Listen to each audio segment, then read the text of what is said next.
So yes, all students, a very good evening to you all and welcome back to Enlightened Educators. Why two of the subscribers got unsubscribed? Because see, actually ನಾವು ನಿಮಗೆ ಕಷ್ಟಪಟ್ಟು ಮಾಡ್ತಾ ಇದ್ದೀವಿ. So ನನ್ನ ಒಂದು time ಅಭಾವದಿಂದಾಗಿ ಎಲ್ಲೋ ಒಂಚೂರು videos miss match ಆಗ್ತಿರ್ಬೋದು. ಹಾಗಾದ್ರೆ don't just try to leave my channel guys. It was 800 subscribers yesterday. I was very happy that I got 800 subscribers, but suddenly it got dropped to 798. So what is that I'm requesting is, I wanted more and more subscribers. ನಾನು ನಿಮ್ಗೆ help ಮಾಡಿದೆ ಅಂತೂ ಖಂಡಿತ ಬಿಡಲ್ಲ ಆಯಿತಾ. ನಮಗೂ work ಇರುತ್ತೆ, ನಮ್ಮದು ಬೇರೆ ಸ್ಕೆಡ್ಯೂಲ್ ಇರುತ್ತೆ. ಆ್ಯಕ್ಚುಲಿ ನಾನು ಇದು ತಗೊಂಡಿದ್ದೆ ನಿಮ್ಗೆಲ್ಲರಿಗೂ ಹೆಲ್ಪ್ ಮಾಡಬೇಕು. I know how VTU is and I know how VTU works out to be and ಅದರಿಂದ ನೀವೆಷ್ಟು ನೋವು ತಿಂತೀರಾ ಅಂತ ಗೊತ್ತು. ಅವರು ಎಲ್ಲನೂ ಪ್ರಾಪರಾಗಿ ಸರ್ಕ್ಯುಲರ್ ಕಳಿಸಿದ್ರು ಎಷ್ಟೋ ಸತಿ ಕಾಲೇಜ್ ಕಡೆಯಿಂದ ಮಿಸ್ ಮ್ಯಾಚ್ ಆಗುತ್ತೆ, ತುಂಬ ಪ್ರಾಬ್ಲಮ್ಸ್ಗಳಾಗುತ್ತೆ ಆ್ಯಂಡ್ ಎಷ್ಟೋ ಕಡೆ ಪಾಠ ಆಗ್ತಿರಲ್ಲ. ಸೊ ಅವರಿಗೆಲ್ಲ ಹೆಲ್ಪ್ ಮಾಡೋಕ್ಕೆ ಅಂತ ನಾನು ಬಂದಿರೋದು. ಸೊ ನಾನು ಅದನ್ನ ಖಂಡಿತ ಮುಂದುವರ್ಸ್ಕೊಂಡು ಹೋಗ್ತೀನಿ, ನಾನದನ್ನ ಬಿಡೋದು ಇಲ್ಲ. ದಯವಿಟ್ಟು ಯಾರು ಅನ್ಸಬ್ಸ್ಕ್ರೈಬ್ ಆಗಬೇಡ್ರಿ. It's my humble request because I was so sad seeing that it 798 ನಾವು. ಹೌದಾ? ಸೊ ನಾನು 800 ಅಂತ ತುಂಬ ಖುಷಿ ಪಟ್ಟಿದ್ದೆ. But yeah, that is what I am requesting you all to stay here. Right, stay here. I'll be providing VTU updates too and I'll be helping you in all the subjects ಆಯ್ತಾ. So ಒಂದು ತಿಳ್ಕೊಳ್ಳಿ, VTU ಅಪ್ಡೇಟ್ಸ್ನ ನಮ್ಮಷ್ಟು detail ಆಗಿ ಯಾರೂ ಮಾಡ್ತಾ ಇಲ್ಲ. If you can see all the VTU updates are just told simply. ಒಂದು 4 ನಿಮಿಷಕ್ಕೆ 3 VTU updates ಮುಗಿಸೋಂಥ channels ತುಂಬ ಇದೆ, ನೀವು ನೋಡ್ಬೋದು. Within 2 minutes or 3 minutes they'll finish off one single VTU update. But ನಾನು 6 minutes ತಗೋತೀನಿ, 8 ತಗೋತೀನಿ, ನಿಮಗೆ ಕ್ಲೀನಾಗಿ ಹೇಳ್ಕೊಡ್ತೀನಿ. So that each and every word will go into your head. Because ಒಂದು ಸಣ್ಣ ಪದ ನಿಮ್ಗೆ ಅವ್ರು ಮಿಸ್ಗೈಡ್ ಮಾಡಿದ್ರೆ ಅದು ನಿಮಗೆ ಫುಲ್ ಪ್ರಾಬ್ಲಮ್ ಆಗುತ್ತೆ. ಒಂದು ಸಣ್ಣ ಪದನ ಅವರು ಮಿಸ್ಅಂಡರ್ಸ್ಟ್ಯಾಂಡ್ ಮಾಡಿಕೊಂಡು ನಿಮಗೆ ರಾಂಗ್ ಆಗಿ ಮಿಸ್ಗೈಡ್ ಮಾಡಿದ್ರೆ so then that will lead you to a problem also. ಸೊ ಹಾಗಾಗಿ ಇದನ್ನೆಲ್ಲ ಮೈಂಡಲ್ಲಿ ಇಟ್ಕೊಂಡು ಇಷ್ಟು ಡೀಟೇಲ್ ಆಗಿ ವಿಡಿಯೋ ಮಾಡ್ತಾ ಇದ್ದೀವಿ. ಸೊ ದಯವಿಟ್ಟು ಯಾರು ಚಾನಲಿಂದ ಆಚೆ ಹೋಗ್ಬಿಡ್ರಿ, ಕೈ ಮುಗಿತಾ ಇದ್ದೀನಿ. Please don't come out of the channel. ನಿಮ್ಗೆ ಆದಷ್ಟು ಬೇಗ ಕಂಟ್ರೋಲ್ ವೀಡಿಯೋಸ್ ಮಾಡ್ತೀನಿ. ಬಿಕಾಸ್ ನನಗೆ ನಾನು ವೀಡಿಯೋಸ್ ಮಾಡ್ತಿಲ್ಲ ಅಂತಲೇ ತುಂಬ ಜನ ಆಚೆ ಬಂದಿದ್ರು. ಸೊ ಬಟ್ ಈಗ ನಾನು ಮತ್ತೆ ಮಾಡ್ತಾ ಆಕ್ಟಿವ್. ಸೊ ನನ್ನನ್ನು ನಾನು ಆಕ್ಟಿವ್ ಮಾಡ್ಕೊಳ್ತಾ ಇದ್ದೀನಿ ಯೂಟ್ಯೂಬ್ ಮುಖಾಂತರ again. Because if I have lots of work to be frank. ನಂದು ಬೆಟ್ಟದಷ್ಟು ಕೆಲಸ ಇದೆ. ಬಟ್ ನಾನು ಅದ್ರ ಮಧ್ಯೆ ನಿಮ್ಮನ್ನು ಬಿಟ್ಬಿಟ್ರೆ then it will be a problem for you people also and for me also. So ನನ್ನ ಪ್ರಾಬ್ಲಮ್ಗಿಂತ ಹೆಚ್ಚಾಗಿ ನಿಮಗೆ ಪ್ರಾಬ್ಲಮ್ಸ್ ಜಾಸ್ತಿ ಆಗುತ್ತೆ. ಸೊ ನೀವೆಷ್ಟೋ ಓದಾಡ್ತಿರ್ತೀರಾ. ಸೊ ನಾನು ನನ್ನ ಕೆಲಸ ಅಂತ ಮಾತ್ರ ನೋಡಿದ್ರೆ ನಿಮ್ಮನ್ನು ಯಾರು ನೋಡೋರು ಹೇಳಿ? ನಿಮ್ಮನ್ನು ಇಷ್ಟು ತಿಂಗಳು, ಐ ಮೀನ್ 1 ವರ್ಷ ಆಯ್ತು. ಈಗ ನನಗೆ 1 ವರ್ಷ 5 ತಿಂಗಳಾಯಿತು ನಾನು ಇದು ಶುರು ಮಾಡಿ. ಸೊ ನಾನು ಆವಾಗಿಂದ ನಿಮ್ಮನ್ನು ಕೇರ್ ಮಾಡ್ತಾ ಬಂದಿದ್ದೀನಿ and the same care and concern I will provide to you forever. So ಹಾಗಾಗಿ ನಾನು ನನ್ನ ಪ್ರಾಬ್ಲಮ್ಗಿಂತ ಹೆಚ್ಚಾಗಿ ನನಗೇನು ಪ್ರಾಬ್ಲಮ್ ಅಂದರೆ ನಾನು ವೀಡಿಯೋಸ್ ಮಾಡ್ತಿಲ್ಲ ಅಂತ ನೀವು ಒಂದಿಷ್ಟು ಜನ ಆಚೆ ಹೋಗ್ಬೋದು, ಅನ್ಸಬ್ಸ್ಕ್ರೈಬ್ ಆಗ್ಬೋದು ಆ್ಯಂಡ್ ಅದರಿಂದ ನನಗೂ ಸ್ವಲ್ಪ ವಾಚ್ ಅವರ್ಸ್ ಅದು ಕಮ್ಮಿ ಆಗ್ಬೋದು. ಬಟ್ ನಂದಕ್ಕಿಂತ ಹೆಚ್ಚಾಗಿ ನಿಮಗೆ ಯೂಸ್ ಆಗಬೇಕು ಆ್ಯಂಡ್ ನಿಮಗೆ ನಾನು ಹೆಲ್ಪ್ ಮಾಡಲೇಬೇಕು ಎನಿ ಕಾಸ್ಟ್ ಅಂತ ನಾನು ಇದನ್ನು ಬ್ಯಾಲೆನ್ಸ್ ಮಾಡ್ತಾ I am also balancing my work. So ಹಾಗಾಗಿ ದಯವಿಟ್ಟು ಇದಕ್ಕೆ ಒಂದು ಬೆಲೆಯನ್ನು ಕೊಟ್ಟು ದಯವಿಟ್ಟು ಯಾರು ಆಚೆ ಹೋಗ್ಬೇಡಿ. Please get it subscribe more and more people. ಇನ್ನೂ ಉಪಯೋಗ ಇದೆ. ಸೊ ಇವಾಗ ಮೇನ್ ಮ್ಯಾಟರ್ಗೆ ನಾನು ಬರ್ತೀನಿ ಆಯಿತಾ. ಸೊ ಮೇನ್ ಮ್ಯಾಟ್ರಿಗೆ ನಾನು ಬರೋದಾದರೆ, so see this is tentative academic calendar of 3rd semester BE tech, BE architecture, BE design, BSc ಎಲ್ಲಾರ್ದು. ಸೊ ನೀವು ಕರೆಕ್ಟಾಗಿ ನಿಮ್ಮದನ್ನು ನೋಡ್ಕೊಳ್ಳಿ, ಇಲ್ಲ ನಾನು ಜಾಸ್ತಿ ಡೀಟೇಲಾಗಿ ಹೇಳೋಕೆ ಹೋಗಲ್ಲ. So 3rd semester BE tech, ನಮ್ಮ BE ಟೆಕ್ ಮಾತ್ರ ಮಾತಾಡ್ತೀನಿ. 5th sem BE ಟೆಕ್ ಮಾತ್ರ ಮಾತಾಡ್ತೀನಿ. ಬೇರೆಯವ್ರದ್ದೆಲ್ಲ ನೀವು ನಿಮ್ಮ ನೋಡ್ಕೊಳ್ಳಿ ಓಕೆನಾ. So it is starting from 19/8/2024. ಯಾರ್ದು 3rd semester BE tech. Because ಅವ್ರಿಗೆ ಆಲ್ರೆಡಿ ಎಕ್ಸಾಮ್ ಆಗಿದೆ. 19ರಿಂದ ಅವರಿಗೆ ಕ್ಲಾಸಸ್ ಅಂದರೆ ಈ ಎಲ್ಲ ನೆಕ್ಸ್ಟ್ ಸೋಮವಾರದಿಂದ. Fine, okay. ಇದು ಇವತ್ತು ಮಂಗಳವಾರ ಅಲ್ಲ, ಸೊ ನಿನ್ನೆ ಇಟ್ ಇಸ್ 5th. ಅದ್ರ ನೆಕ್ಸ್ಟ್ ಸೋಮವಾರ ಅಲ್ಲ, ಆಚೆ ಸೋಮವಾರ ಬರುತ್ತೆ 19th. Still you have 1 week of time. Fine, okay. And last working day 21/12/2024. See, this is the proper timetable that we were following before, but due to COVID-19 it was swapped away. ಒಂಥರ time table wash out ಆಗ್ಬಿಟ್ಟಿತ್ತು. So ಈಗ ಕರೆಕ್ಟಾಗಿ time ಟೇಬಲ್ನ manage ಮಾಡ್ತಾ ಇದ್ದಾರೆ. And see this time table was the proper time table. ನಮ್ಮ ಪೀರಿಯಡಲ್ಲೂ ಹೀಗೆ time table ಇತ್ತು. ಸೊ ಹಾಗಾಗಿ this is the proper time table that they are following. Don't feel that ಇಷ್ಟು ಬೇಗ ಟಕ್ ಅಂತ ಸ್ಟಾರ್ಟ್ ಮಾಡ್ತಾ ಇದ್ದಾರೆ ಅಂತ. ಇಟ್ ಇಸ್ ಕರೆಕ್ಟ್, ಇದೇ ಪ್ರಾಪರು. ಸೊ ಆಲ್ವೇಸ್ 1 ಇಯರ್ ಅಂದರೆ ವಿ ಟಿ ಯು ಅಲ್ಲಿ ಆಗಸ್ಟ್ ಟು ಆಗಸ್ಟ್. ಈಗ ಆಗಸ್ಟಿಗೆ ಸ್ಟಾರ್ಟ್ ಆಯಿತು ಅಂದರೆ ನೆಕ್ಸ್ಟು ಮತ್ತೆ ಆಗಸ್ಟಿಗೆನೆ ನಿಮಗೆ ಇನ್ನೊಂದು ವರ್ಷ ಸ್ಟಾರ್ಟ್ ಆಗಬೇಕು. ಆ ಥರನೇ ವಿ ಟಿ ಯು ಸ್ಕೆಡ್ಯೂಲ್ ಇದ್ದಿದ್ದು. They are following that. So I hope you are getting it. And next 5th semester ಇಲ್ಲಿ ನೋಡಿಲಿ, ಪ್ರಾಕ್ಟಿಕಲ್ ಎಕ್ಸಾಮಿನೇಷನ್ ನಿಮ್ಮದು ಬಂದು ಲಾಸ್ಟ್ ವರ್ಕಿಂಗ್ ಡೇ ಹೇಳಿದೆ 21/12 ಅಂತ. Practical viva 23/12 to 3/1, 23/12/2024 to 3/1/2025. Exam ಬಂದು 6/1/2025 to 4/2/2025. Commencement of next semesters 10/2/2025. 5th semester B ಟೆಕ್ನೋರ್ನ ನೋಡೋದಾದರೆ, so you have 9/9/24 starting ನಿಮಗೆ start. I am sorry for the distraction guys. ನಿಮಗೆ ಸ್ಟಾರ್ಟ್ ಆಗೋದೆ 9/9/24ಗೆ, ಓಕೆನಾ. 9ನೇ ತಿಂಗಳಿಗೆ ಸ್ಟಾರ್ಟ್ ಆಗ್ತದೆ, 8ನೇ ತಿಂಗಳಿಗೆ ಸ್ಟಾರ್ಟ್ ಆಗ್ತಾ ಇಲ್ಲ. Because your exams are taking up on August ಅಲ್ವಾ. ಸೊ ಹಾಗಾಗಿ ಆಗಸ್ಟಲ್ಲಿ ಎಕ್ಸಾಮ್ ಆಗೋದ್ರಿಂದ ಆಗಸ್ಟಲ್ಲಿ it is not possible to take up the classes. And ಇಲ್ಲೂ 9/9, ದಿಸ್ ಇಸ್ 21/12ಗೆ ಕ್ಲೋಸ್ ಆಗ್ತಾ ಇದೆ. ಸೊ ನಿಮ್ಮ 5th ಸೆಮಿಸ್ಟರ್ಗೆ ಕಡಿಮೆ ಟೈಮ್ ಇದೆ ನೋಡ್ಕೊಳ್ಳಿ. ಇವ್ರಿಗೆ 19/8, 21/12, ನಿಮಗೆ 9/9. ಸೊ ನಿಮಗೆ ನೀವು 19 - 9 ಸಬ್ಟ್ರಾಕ್ಷನ್ ಮಾಡ್ಕೊಳ್ಳಿ. ನಿಮ್ಗೆ ಎಷ್ಟು ದಿನ ಉಳಿಯತ್ತೆ, ಅದು ಒಂದಿಷ್ಟು ದಿನ ಅವ್ರು ನಿಮ್ಮನ್ನ ಮುಂದಕ್ಕೆ ಹಾಕಿದ್ರು ಕೂಡ ಇವು 3rd ಮತ್ತು 5th ಒಟ್ಟಿಗೆ ಮ್ಯಾಚ್ ಮಾಡ್ತಾ ಇದ್ದಾರೆ ದ ಟೈಮಿಂಗ್. ಓಕೆ, ನಿಮಗೆ ಸ್ವಲ್ಪ ಟೈಮ್ ಕಮ್ಮಿ ಆಗುತ್ತೆ. And year exam is from 23/12 to 3/1 the same thing. ಇಲ್ಲೂ ಅಷ್ಟೇ 6/1 to 4 to 10/2. ಸೊ 10/2ಗೆ ನಿಮ್ಮ 6th ಸೆಮ್ ಸ್ಟಾರ್ಟ್ ಆಗುತ್ತೆ. ಸೊ ಈ ಥರ ಪ್ಲಾನ್ ಹಾಕೊಂಡಿದ್ದಾರೆ. So they balancing you both together. ಓಕೆನಾ. ಸೊ ಇದು ನಿಮ್ಮ 5th sem B tech. 3rd sem ಇದು 7th ಸೆಮಿಸ್ಟರ್ ಬಿ ಟೆಕ್ ಇಲ್ಲೇ ಇದೆ, ಅದನ್ನು ನೋಡೋಣ ಬನ್ನಿ. 9/9/2024 ಸೇಮ್ 21/12. ನಿಮ್ಮ 5th ಸೆಮ್ 7th ಸೆಮ್ ಎರಡು ಸೇಮ್ ಪ್ಯಾರಲಲ್ ಆಗಿ ಸ್ಟಾರ್ಟ್ ಆಗುತ್ತೆ. Together till get started. And the same time table goes on for you all. ಆಯ್ತಾ, ಸೇಮ್ ಟೈಮ್ ಟೇಬಲ್ ಸ್ಟಾರ್ಟ್ ಆಗುತ್ತೆ. ಈ ಒಂದು ಟೈಮ್ ಟೇಬಲಿಂದ ಸಮತೋಲನ ಸರಿಯಾಗಿ ಆಗ್ತಾಯಿದೆ. And 3rd semester B plan B design ನೀವು, and 5th semester B plan, and 7th semester B plan, and 3rd semester B S C ನಿಮ್ಮದು ನೋಡ್ಕೊಳ್ಳಿ. ಇಲ್ಲಿದೆ, ನಾನು ಬಿ ಮಕ್ಕಳದ್ದು ಮಾತ್ರ ಡಿಸ್ಕಷನ್ ಮಾಡ್ತಾ ಇದ್ದೀನಿ. Fine, okay, yeah. ಆ್ಯಂಡ್ ನಾವಿವಾಗ ಮತ್ತೆ ನಾನು ಬರೋದಾದರೆ, please do watch this playlist. ಈ ಪ್ಲೇಲಿಸ್ಟನ್ನು ವಾಚ್ ಮಾಡಿ, ಇಂಪಾರ್ಟೆಂಟ್ ಕ್ವಶನ್ಸನ್ನು ವಾಚ್ ಮಾಡಿ. ಇಂಪಾರ್ಟೆಂಟ್ ಕ್ವಶನ್ ವೀಡಿಯೋಸ್ಗೆ ತುಂಬ ಕಡಿಮೆ ವ್ಯೂಸ್ ಇದೆ. ಇಷ್ಟು ಇಂಪಾರ್ಟೆಂಟ್ ಕ್ವಶನ್ಸ್ ಕೊಟ್ಟಿದ್ದೀನಿ. EMWಗೆ ನೀಟಾಗಿ ಹೇಳ್ಕೊಟ್ಟಿದ್ದೀನಿ ನಾನು. ಇದನ್ನು ದಯವಿಟ್ಟು ವಾಚ್ ಮಾಡಿ, ಡೋಂಟ್ ಮಿಸ್ ಇಟ್. ಆಯಿತಾ, EMWಗೆ ಆಲ್ರೆಡಿ ಇಷ್ಟು ಕೊಟ್ಟಿದ್ದೀನಿ. ನಾನು ಕೊಟ್ಟಿರೋ ಅಷ್ಟಕ್ಕೆ ನೀವು ಇಲ್ಲಿ ನೋಡಿಲಿ, this is module 2, module 4 and module 1 part 2 parts ಆಗಿದೆ. ಮಾಡ್ಯೂಲ್ 1 ತುಂಬ ಜಾಸ್ತಿ ಇತ್ತು, 2 ಪಾರ್ಟ್ಸ್ ಮಾಡಿದ್ದೀನಿ ನಾನು. ಸೊ ಅದೆಷ್ಟನ್ನು ನೀವು ಓದ್ಕೊಂಡ್ರೆ ಯು ವಿಲ್ 100% ಗೆಟ್ 60 ಮಾರ್ಕ್ಸ್. 60 ಮಾರ್ಕ್ಸ್ಗಂತೂ ಮೋಸನೇ ಇಲ್ಲ ಇಷ್ಟು ನೀವು ಮಾಡಿಕೊಂಡ್ರೆ. ಅದು ನೀವು ಕರೆಕ್ಟಾಗಿ ಮಾಡಿಕೊಂಡ್ರೆ ಏನೂ ಮಾಡಬೇಕಾದಿಲ್ಲ. ಡಂಕನ್ ವಿ ಗೌಡ ಫಾಲೋ ಮಾಡಿ, ಒಂದು ಡಂಕನ್ ವಿ ಗೌಡ ಸರ್ದು ನೋಟ್ಸ್ ಫಾಲೋ ಮಾಡಿ, ನಾನೇನು ಹಾಕಿದ್ದೆ ಅದನ್ನು. ಆ್ಯಂಡ್ ನಿಮ್ಮ ಸ್ಕೀಮ್ ಆಫ್ ಇವ್ಯಾಲ್ಯೂಯೇಷನ್ನ ಫಾಲೋ ಮಾಡಿ. ಸ್ಕೀಮ್ ಆಫ್ ಇವ್ಯಾಲ್ಯೂಯೇಷನಲ್ಲಿ ನಾನು ಹೇಳ್ದಂತೆ you all have to follow regarding that is 17 EC 36, 17 EC 36, 18 EC 55, ಮತ್ತು 15 36 ಅನಿಸುತ್ತೆ. Just a minute, I just have a check. Please wait guys, I am sorry for the distraction.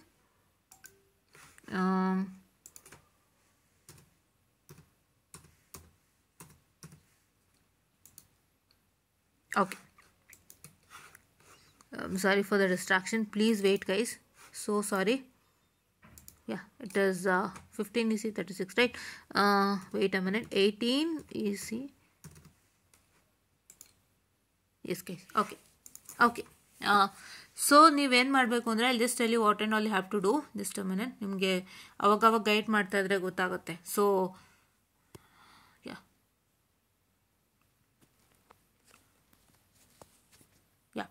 so it is how much? It is there 18 EC 55. ನಿಮ್ಮ scheme of evaluation ಎಲ್ಲಿದೆ? ನಮ್ಮ community ಪೇಜಲ್ಲಿದೆ. 18 EC 55, 15 EC 36. ಈಗ ಅದಕ್ಕೆಲ್ಲ question papers ಬರಲ್ಲ 15ಗೆ ಮತ್ತು 17ಗೆ, but old ಏನು ಬಂದಿತ್ತು ಅದನ್ನು ಓದ್ಕೊಳ್ಳಿ. 15 EC 36, 17 EC 36. ನೀವು ಏನು ಮಾಡಬೇಕು ಗೊತ್ತಾ, EMFTಗೆ especially have to see all these 3 question papers. Jot on the derivation first. ನಾನು ಯಾಕೆ ಡಿರೈವೇಷನ್ ಬಗ್ಗೆನೇ ಮಾತಾಡ್ತಾ ಇದ್ದೀನಿ ಅಂದರೆ, derivation is a life saver. ನಿಮ್ಮನ್ನ ಎಲ್ಲೋ ಒಂದು ಕಡೆ ಉಳಿಸ್ಬಿಡುತ್ತೆ. ನಾನೊಂದು ಪೇಪರ್ನು ಕೂಡ ನಿಮಗೆ ತೋರಿಸಿದ್ದೆ. ನಿಮಗೆ ನೆನಪಿದ್ರೆ I have showed you a paper, I have showed you, I have calculated only the derivation part. ನಾನು ಕ್ಯಾಲ್ಕುಲೇಟ್ ಮಾಡಿದಾಗ 50 ಮಾರ್ಕ್ಸ್ ಬಂದಿದೆ ನನಗೆ ಅಲ್ವಾ. ಆ ಥರ ಸಿಗುತ್ತಾ ನಿಮಗೆ ಆಪರ್ಚುನಿಟಿ? ಅದು ಸಿಗೋದು ಅಪರೂಪ. ಸೊ ಅದೂ ನಿಮಗೆ ಸಿಕ್ಕಿದ್ರು ಸಿಕ್ತು, ಇಲ್ಲಾಂದ್ರೆ let's up to the how the question paper is been set. ಒಂದೊಂದ್ಸತಿ ಏನಾಗುತ್ತೆ, ಫುಲ್ ಪ್ರಾಬ್ಲಮ್ಸೇ ತುಂಬಿಸ್ತಾನೆ which will make you a problem. ಒಂದೊಂದ್ಸಲಿ ಪಾಸ್ಗೆ ನಿಮಗೆ ಡಿರೈವೇಷನ್ ಕೊಟ್ಟಿರ್ತಾನೆ. ಸೊ ಹಾಗಾಗಿ ಫಸ್ಟು ಡಿರೈವೇಷನ್ಸ್ ಎಲ್ಲ ಜಾಟ್ ಔಟ್ ಮಾಡಿ ಡಿರೈವೇಷನ್ಸ್ನ ಓದಿ. There are lots of derivations in EMFDC. ತುಂಬ ಇದೆ ಡಿರೈವೇಷನ್, ಒಂದು 20-30 ಮೇಲೇ ಇದೆ. ಬಟ್ ನಿಮ್ಗೇನು ಅಂತಂದರೆ ಎಲ್ಲಾನು ಓದಬೇಕಾ? The first question it is not that you need to study all. ಅದನ್ನು ತಲೆಯಿಂದ ತೆಗೆದಾಕ್ಬಿಡಿ.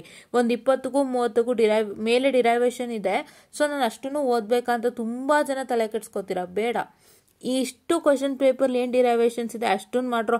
ಅಷ್ಟು ಬಿಟ್ಟು ಏನಾದರೂ ರಿಪೀಟ್ ಆದರೆ ಕೇಳಿ, ಏನಾದರೂ ಎಕ್ಸ್ಟ್ರಾ ಬಂದರೆ ಕೇಳಿ. ಯಾವುದು ಎಕ್ಸ್ಟ್ರಾ ಬರಲ್ಲ, ನಿಮಗೆ ಬರೋ ಅಂಥದ್ದೇ ಈ 3 ಕ್ವಶನ್ ಪೇಪರ್. ರೆಡ್ಡಲ್ಲಿ ಹಾಕ್ತೀನಿ ನೋಡಿ, red is like highlighter kind of. ಈ 3 ಕ್ವಶನ್ ಪೇಪರ್ ಯಾವುದು 18 EC 55, 15 EC 36 ಆ್ಯಂಡ್ 17 EC 36 ಇಂದ ಬರುವಂತಹ ಡಿರೈವೇಷನ್ಸ್ಗಳು ಅದೇ ರಿಪೀಟ್ ಆಗುತ್ತೆ, ಬೇರೆ ಹೊಸದಾಗೇನು ಕೊಡಲ್ಲ. ಆಯಿತಾ? ಅಷ್ಟನ್ನ ಲಿಸ್ಟ್ ಔಟ್ ಮಾಡಿಕೊಂಡು ಪರ್ಫೆಕ್ಟಾಗಿ ಪ್ರಾಕ್ಟೀಸ್ ಮಾಡಿ. ಆಯಿತಾ? ಅದಾದಮೇಲೆ ನಾನು ನಿಮ್ಗೆ ಆಲ್ರೆಡಿ ಹೇಳ್ದಂತೆ ಮಾಡ್ಯೂಲ್ 1, 4 ಆ್ಯಂಡ್ 2 ನಾನು ಯಾವ್ದು ಮಾಡಿದ್ದೆ? ಮಾಡ್ಯೂಲ್ 2. Module 1, 4 and 2. 1, 4 ಆ್ಯಂಡ್ 2ನ ನೀವು ಪಕ್ಕಾ ಮಾಡಬೇಕು. Module 1 and 2 is completely what? Module 1 and 2 is completely electrostatics. Module 3, 4 and 5 is completely magnetostatics. So electrostatics ನ ಸಕ್ಕತ್ತಾಗಿ ಓದ್ಕೊಳ್ಳಿ. ಮ್ಯಾಗ್ನೆಟೋಸ್ಟ್ಯಾಟಿಕ್ಸ್ ಅಲ್ಲಿ ನೀವೇನು ಮಾಡ್ತೀರಾ ಅಂದರೆ Biot Savart law, Ampere circuit ಎಲ್ಲ ನೀವು ಓದಿರ್ತೀರಾ. ಅದನ್ನಂತೂ ಬಿಡಬೇಡಿ, ನಾನು ಹೇಳ್ತಾ ಇದ್ದೀನಿ. So what is that going to happen is I tell you how to practice first. ಇದು ನಿಮ್ಗೆ ಗೈಡ್ ಮಾಡ್ತೀನಿ ತಾಳಿ, ಇಲ್ಲಾಂದರೆ ನೀವು ಆಚೆನೇ ಬಂದ್ಬಿಡ್ತೀರಾ. ಆಮೇಲೆ ಎಷ್ಟೋ ಜನ ಅನ್ಸಬ್ಸ್ಕ್ರೈಬ್ ಆಗ್ಬಿಡ್ತೀರಾ, ಮ್ಯಾಮ್ ಏನೂ ಮಾಡ್ತಾನೆ ಇಲ್ಲ ಅಂತ. ಇಲ್ಲಿ ಹೇಳ್ತೀನಿ. ಫಸ್ಟು ಮಾಡ್ಯೂಲ್ 1 ಮಾಡಿ, ಮಾಡ್ಯೂಲ್ 1 ಮಾಡ್ಕೊಳ್ಳಿ. ಆಮೇಲೆ ಮಾಡ್ಯೂಲ್ 4 ಮಾಡ್ಕೊಳ್ಳಿ. ಆಮೇಲೆ ನಿಮಗೆ ಮಾಡ್ಯೂಲ್ 2 ಹೇಳ್ಕೊಟ್ಟೆ ಅಲ್ವಾ, ಮಾಡ್ಯೂಲ್ 2 ಓದ್ಕೊಳ್ಳಿ. But what is the matter is module 1 and module 2 do it together, ಒಟ್ಟಿಗೆ ಓದ್ಕೊಳ್ಳಿ. ಏನಕ್ಕೆ ಅಂದರೆ module 1 and module 2 is of electrostatics and they have a connection ಇರೋದ್ರಿಂದ ಮಾಡ್ಯೂಲ್ 1 ಆ್ಯಂಡ್ 2ನ ಸಪ್ರೇಟಾಗಿ ಓದ್ಬೇಡಿ. ಅಂದರೆ ಈಗ ಮಾಡ್ಯೂಲ್ 1 ಓದಿದ್ಮೇಲೆ ನಾನು ಮತ್ತೆ ಮಾಡ್ಯೂಲ್ 3 ತಗೋತೀನಿ, ಮತ್ತೆ ಅಲ್ಲಿ ಕಮ್ ಬ್ಯಾಕ್ ಟು ಮಾಡ್ಯೂಲ್ 2, ಆ ಕೆಲಸ ಮಾಡಬೇಡಿ. Because Module 1 and 2 is completely electrostatics and 3, 4 and 5 is completely magnetostatics. So ಹಾಗಾಗಿ ಏನಾಗುತ್ತೆ ಅಂತ ಹೇಳಿದ್ರೆ you should have a connection between all those. So ಹಾಗಾಗಿ ನೀವು ಆ ಥರ ಮಾಡ್ಕೊಳಕ್ಕೆ ಹೋಗ್ಬಿಡಿ. ಇಲ್ಲ ನೀವು ಹಂಗೂ ಓದಬೇಕು ಮ್ಯಾಮ್, ನನಗೆ 1 and 2ನೇ ಡೈರೆಕ್ಟ್ ಸ್ಟಾರ್ಟ್ ಮಾಡೋಕ್ಕೆ ಇಷ್ಟ ಇಲ್ಲ ಅಂತಂದರೆ ಫಸ್ಟು ಮಾಡ್ಯೂಲ್ 4 ಕಂಪ್ಲೀಟ್ ಮಾಡ್ಕೊಂಬಿಡಿ. Module 4 is the easiest module very you can score 20 easily. ನೀವು ಕ್ವಶನ್ ಪೇಪರ್ ಓದಿದ್ರೆ ಸಾಕು, ಮಾಡ್ಯೂಲ್ 4ಗೆ ಪಕ್ಕಾ 20 ಬರುತ್ತೆ. ಬರೀ ಕ್ವಶನ್ ಪೇಪರ್ ಮಾಡಿ ಸಾಕು, ಅದರಲ್ಲೇ 20 ಬರುತ್ತೆ, 100% ಶೋರ್. ನಿಮಗೆ 3 ಕ್ವಶನ್ ಪೇಪರ್ ಕೊಟ್ಟಿದ್ದೀನಿ. 3 question paper 18 EC 55, 17 EC and 15 EC 36, ಎರಡು 36ನೇ. ಅಷ್ಟರಲ್ಲಿ ನಿಮ್ಗೆ ಎಷ್ಟು ಕ್ವಶನ್ ಪೇಪರ್ ಸಿಗುತ್ತೆ ಗೊತ್ತಾ? ಮಿನಿಮಮ್ ನಿಮಗೆ ಅಂದ್ರೂ ಒಂದು 10 ಮೇಲೆ ಕ್ವಶನ್ ಪೇಪರ್ ಸಿಗುತ್ತೆ. ಎಷ್ಟು ನಂಬರಲ್ಲಿ ಸಿಗುತ್ತೆ? 10+ ಕ್ವಶನ್ ಪೇಪರ್ 200% ಸಿಗುತ್ತೆ. 10+ question paper 200% you can. I am sorry for the distraction. 200% 10+ question paper ಇದು ನೆನಪಿನಲ್ಲಿ ಇಟ್ಕೊಳ್ಳಿ. ಆಯಿತಾ? 10 ಅಥವಾ 10+ ಸಿಗುತ್ತೆ. ಅಷ್ಟನ್ನ ನೀವು ತಗೊಂಡು ಏನು ಮಾಡಬೇಕು ನೀಟಾಗಿ ಅಂತಂದರೆ ಏನು ಮಾಡ್ತೀರಾ? What you have to do is you have to start with module number 4 directly if you are not interested to take up module 1. Module 1 and module 2 ಮಧ್ಯೆ ಬೇರೆ ಮಾಡ್ಯೂಲ್ ತರಬೇಡಿ. They are together and they have a connection. ಆಯಿತಾ? These 3 have a connection and these 2 have a connections break ಮಾಡಬೇಡಿ. ಅದಕ್ಕೆ ನಾನು first ನಿಮ್ಗೆ ಅಷ್ಟು interest ಇಲ್ಲ ಅಂದರೆ ಮಾಡ್ಯೂಲ್ 4 ಸ್ಟಾರ್ಟ್ ಮಾಡ್ಕೊಳ್ಳಿ first. Then what you have to do is then you come to module 1 and 2. Module 1 and 2 ಮಾಡ್ಕೊಳ್ಳಿ. ಫಸ್ಟು ಮಾಡ್ಯೂಲ್ 4 ಆಮೇಲೆ ಮಾಡ್ಯೂಲ್ 1 and 2.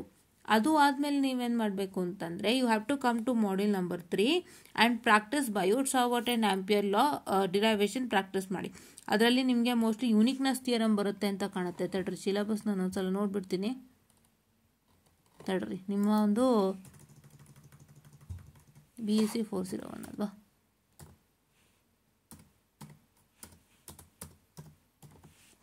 ತಡ್ರಿ ನಿಮ್ಮ ಒಂದು ಸಿಲೆಬಸ್ ನೋಡ್ಬಿಡ್ತೀನಿ. ಯೂನಿಕ್ನೆಸ್ ಥಿಯರಮ್ ಏನೋ ಬರುತ್ತೆ, ಯೂನಿಕ್ನೆಸ್ ಥಿಯರಮ್ಮು ಆಮೇಲೆ 3 ಇದು ಏನೋ ಬರುತ್ತೆ. ಹೇಳಿ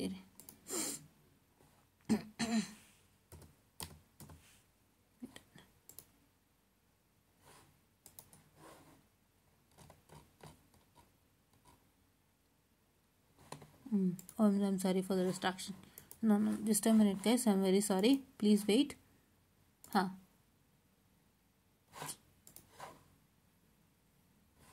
Shit.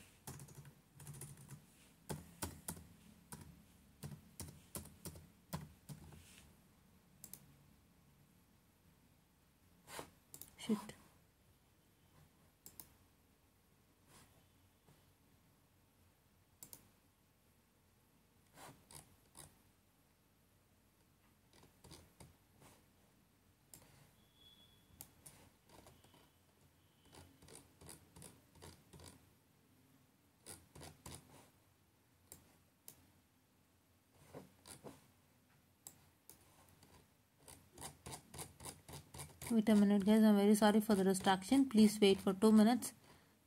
Now we got a syllabus. So ನಿಮ್ಮ 3ನೇ ಮಾಡ್ಯೂಲಲ್ಲಿ ಪಾಯ್ಸನ್ಸ್ ಆ್ಯಂಡ್ ಲ್ಯಾಪ್ಲೇಸ್ ಇಕ್ವೇಷನ್ ಇದೆ. ಸೊ ಪಾಯ್ಸನ್ಸ್ ಆ್ಯಂಡ್ ಲ್ಯಾಪ್ಲೇಸ್ ಇಕ್ವೇಷನ್ದು ಯುನಿಕ್ನೆಸ್ ಥಿಯರಮ್ ಇವೆಲ್ಲ ಪ್ರಾಕ್ಟೀಸ್ ಮಾಡಿ. Poisson's and Laplace, uniqueness theorem, Biot, Savart's and Ampere circuit ಎಲ್ಲ ವರ್ಕೌಟ್ ಮಾಡಿ. Because Biot and Ampere circuit ಎಲ್ಲ you have learned in P U ಕಲ್ತಿರೋದ್ರಿಂದ so ನೀವು ಅದನ್ನ ಇಲ್ಲಿ ಬಿಡಕ್ಕೆ ಹೋಗ್ಬೇಡಿ. So because if there are concepts associated to your PUC in your this subject, that is BSc 401 ಯಾವುದು engineering electromagnetics ಅಲ್ಲಿ ಇತ್ತು ಅಂದರೆ ದಯವಿಟ್ಟು ಬಿಡಕ್ಕೆ ಹೋಗ್ಬೇಡಿ, ಓದ್ಕೊಳ್ಳಿ. PU ಓದಿರೋದ್ರಿಂದ ನೀವು ಇಲ್ಲಿ ಇನ್ನೊಂದ್ಸತಿ ಓದಿದಾಗ ನಿಮಗೆ PUದೆಲ್ಲ ರೀಕಲೆಕ್ಟ್ ಆಗುತ್ತೆ. ಅದನ್ನು ಫಸ್ಟು ಮೈಂಡಿಗೆ ಹಾಕ್ಕೊಂಡು ಇದು ಮಾಡಿ. ಸೊ ಅದಕ್ಕೆ ನಾನು ಹೇಳಿದ್ದು ಬಯೋಟ್, ಸಾವರ್ಟ್ಸ್ಲ, ಆಂಪಿಯರ್ ಸರ್ಕ್ಯೂಟ್ ಎಲ್ಲ ಮಾಡ್ಕೊಳ್ಳಿ. Because it's there in PU ಅಂತ, ಹೌದಾ? ಸೊ PUಲ್ಲಿ ಒಂದ್ಸಲಿ ನೀವು ಓದಿ ಎಕ್ಸಾಮ್ ಬರ್ದಿರ್ತೀರಲ್ಲ, ಸೊ ಹಾಗಾಗಿ ನೀವು ಇಲ್ಲಿ ಬರುವಾಗ ನಿಮಗೆ PUದೆಲ್ಲ ನೆನಪಿಗೆ ಬರುತ್ತೆ. ಸೊ PUಲ್ಲಿ ಓದಿರೋಂಥ ಕಾನ್ಸೆಪ್ಟ್ ಇಲ್ಲಿ ಬಂದಿದೆ ಅಂದರೆ ದಯವಿಟ್ಟು ಅದನ್ನು ಓದ್ಕೊಳ್ಳಿ ಬಿಡ್ತಂತೆ, ಆ ಥರ ಮಾಡಿ. ಆಮೇಲೆ 5th ಮಾಡ್ಯೂಲಿಂದ the most common asked question if you want to see regarding the derivation ಅಂದರೆ ಮ್ಯಾಕ್ಸ್ವೆಲ್ಸ್ ಈಕ್ವೇಷನ್ ಮತ್ತು ಅದರಲ್ಲಿ ಒಂದಿಷ್ಟು ಡಿರೈವೇಷನ್ಸ್ಗಳಿದೆ. ನೀವು ಕ್ವೆಶನ್ ಪೇಪರ್ನ ನೋಡಿಕೊಂಡು ವರ್ಕೌಟನ್ನು ಮಾಡಿ, ಆಯಿತಾ? ಇದಿಷ್ಟು ಇವತ್ತಿನ update. So first main thing ಏನು ಅಂದರೆ, ಫಸ್ಟು ನಿಮಗೆ ಮಾಡ್ಯೂಲ್ 1 ತಗೊಳ್ಳೋಕೆ ಇಷ್ಟ ಇಲ್ಲ ಅಂದರೆ ದಯವಿಟ್ಟು ಬೇರೆ ಯಾವ ಮಾಡ್ಯೂಲ್ಗೂ ಹೋಗಬೇಡಿ. ನಾನು ಹೇಳ್ದಂತೆ 1 and 2 has a connection, 3, 4 and 5 has a connection. So ದಯವಿಟ್ಟು ಮಾಡ್ಯೂಲ್ 4 ಫಸ್ಟ್ ಮಾಡ್ಕೊಳ್ಳಿ. If you are not interested to go to module 1. Module 4 question paper questions ಓದ್ಕೊಳ್ಳಿ, ಫುಲ್ ಪಕ್ಕಾ 20 ಬರುತ್ತೆ. ಅದ್ರ next do module 1 and 2. Module 1 and 2 question ಪೇಪರ್ಗಿಂತನೂ Duncan V Gowda ಮೆಟ್ರಲ್ಲೂ follow ಮಾಡ್ಬೋದು. But as it is short of time. Duncan V Gowda ಅಂತ ಹೇಳಿದ್ರೆ ಒಂದು ಮಾಡ್ಯೂಲ್ಗೆ ಒಂದು 100 ಮೇಲೆ ಇರುತ್ತೆ pages. For one module it is 100+ pages that he has and 100+ pages ಓದುವಂಥ ಟೈಮ್ ಅಲ್ಲ ಈಗ. So because time is out now, as far I know time is out now. So ಹಾಗಾಗಿ ಕ್ವೆಶನ್ ಪೇಪರ್ ಕ್ವೆಶನ್ಸ್ ಚೆನ್ನಾಗಿ practice ಮಾಡಿ. ಅದೇ basis ಮೇಲೆ ಯಾವುದಾದ್ರೂ questions ಸಿಗುತ್ತಾ ಡಂಕನ್ ವಿ ಗೌಡ ಸರ್ ನೋಟ್ಸಲ್ಲಿ ಅಂತ ನೋಡಿ ಓದ್ಕೊಳ್ಳಿ, ಅದನ್ನು ಮಾಡ್ಕೊಳ್ಳಿ. Then come to module 1 and 2 and then come to module 3. ಕಂಪ್ಲೀಟಾಗಿ ಓದಬೇಕು module 1 and 2. 4, 1 and 2 should be complete. I am telling you 4, 1 and 2 should be complete. 4, 1, 2ನಲ್ಲೂ ನೀವು ಮೋಸ ಮಾಡ್ಕೊಳ್ತೀನಿ ಅಂದರೆ ಅದು ನಿಮ್ಮ ಇದು. I don't want to tell it more, but 4, 1 and 2 100% compulsory. Module 2ನಲ್ಲಿ PUC ಇರೋಂಥ ಬಯೋಟ್, ಸಾವರ್ಟ್ಸ್ಲ ಆಗಿರ್ಬೋದು, ಆಂಪಿಯರ್ ಸರ್ಕ್ಯೂಟಲ್ಲ ಆಗಿರ್ಬೋದು, ಅದನ್ನು ಓದ್ಕೊಳ್ಳಿ. ಯುನಿಕ್ನೆಸ್ ಥಿಯರಮ್ ಓದ್ಕೊಳ್ಳಿ. ಹ್ಯಾವ್ ಯುನಿಕ್ನೆಸ್ ಥಿಯರಮ್ಸೇ and have derivation of Poisson's and Laplace equation, ಅದನ್ನು ಓದ್ಕೊಳ್ಳಿ. ಪಾಯ್ಸನ್ಸು, ಲ್ಯಾಪ್ಲೇಸ್ ಎಲ್ಲ ಎಲ್ಲೋ ಒಂದು ಕಡೆ ಮ್ಯಾಥ್ಸಲ್ಲೂ ಓದಿರ್ತೀರ. ಆ್ಯಂಡ್ ಯುನಿಕ್ನೆಸ್ ಥಿಯರಮ್ ಇದನ್ನು ಓದ್ಕೊಳ್ಳಿ. ಅದಾದಮೇಲೆ ನೆಕ್ಸ್ಟ್ ನೀವೇನು ಮಾಡ್ತೀರಾ ಅಂದರೆ ಮಾಡ್ಯೂಲ್ ನಂಬರ್ 5ಅಲ್ಲಿ study the Poynting theorem and there are other theorems which are present, ಅದನ್ನು ಓದ್ಕೊಳ್ಳಿ. ಓದ್ಕೊಂತು ಅಂತಂದರೆ ನಿಮಗೆ 3 ಮಾಡ್ಯೂಲಿಂದ ಮಿನಿಮಮ್ 60 ಬಂದೇ ಬರುತ್ತೆ. ಫಿರ್ 100% ಪರ್ಫೆಕ್ಟ್. ಆ್ಯಂಡ್ ಇಲ್ಲಿ ನೀವು 2 ಮಾಡ್ಯೂಲಿಂದನೂ ಡಿರೈವೇಷನ್ ಓದಿದ್ದು, ಒಂದು derivation if it is minimum for 10 marks ಅಂದರೆ ನಿಮ್ಗೆ ಇಲ್ಲೂ ಒಂದು 80 ತನಕ ಸ್ಕೋರ್ ಆಗುತ್ತೆ. ಸೊ ಹಾಗಾಗಿ ಇದನ್ನು ಫಸ್ಟು ಸ್ಟಾರ್ಟ್ ಮಾಡಿ, ಪ್ಲಾನ್ ಮಾಡಿ, ಇದನ್ನು ಸ್ಟಾರ್ಟ್ ಮಾಡಿ, ಆಯಿತಾ? And one more thing I have to tell you, there is a connect ಅಂತಲೇ ಏನೋ ಒಂದು there is an app connect ಅಂತ ಒಂದಿದೆ. If you just check with the William Hayt text ಬುಕ್ಕಲ್ಲಿ, when you open the text book on the left hand side there is connect ಅಂತನೇನೋ lecture series related ಇದೆ.